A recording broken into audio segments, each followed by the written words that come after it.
Up until March of this year, Daniel suffered from debilitating tremors related to Parkinson's disease.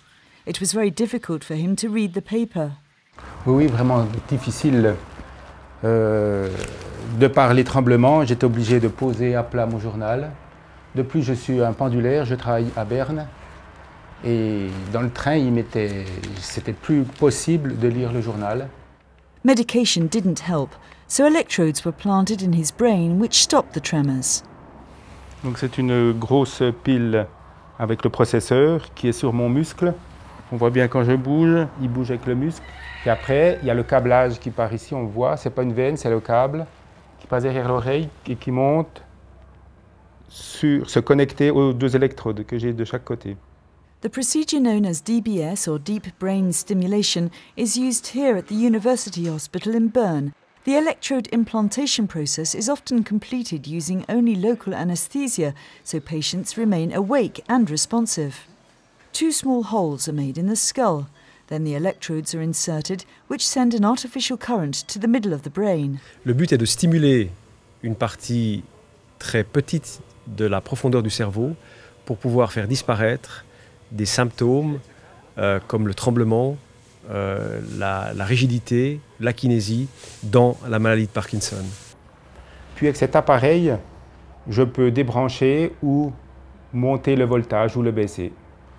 Je ne sens rien du tout, donc je peux faire des efforts, faire des gestes, je ne sens rien du tout. So far, Daniel has not suffered any of the side effects often caused by this treatment.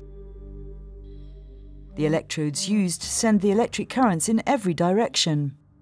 On s'est rendu compte que lorsqu'on stimule avec la technologie actuelle, on stimule également les structures qui sont autour du point idéal et qui provoquent des effets secondaires qui peuvent être moteurs, comme des contractions musculaires, des troubles de la parole, des dysarthries ou des troubles sensitifs, des paresthésies ou même encore diminuer certaines performances cognitives. So the surgeon's ability to deliver enough current to treat the illness was limited with the old system. Claudio Polo and his team of researchers at Bern University Hospital found that if they reduced the size of the electrodes and made them more directional, the results were better. Non seulement ça permet d'être plus sélectif et plus performant dans les cibles actuelles existantes, mais ça permettra également d'explorer des régions du cerveau qui sont plus difficiles d'accès aujourd'hui avec la technologie actuelle, et même d'ouvrir le champ à des zones du cerveau qui ne sont pas encore explorées. DBS is also used in the treatment of dystonia, epilepsy and obsessive-compulsive disorder.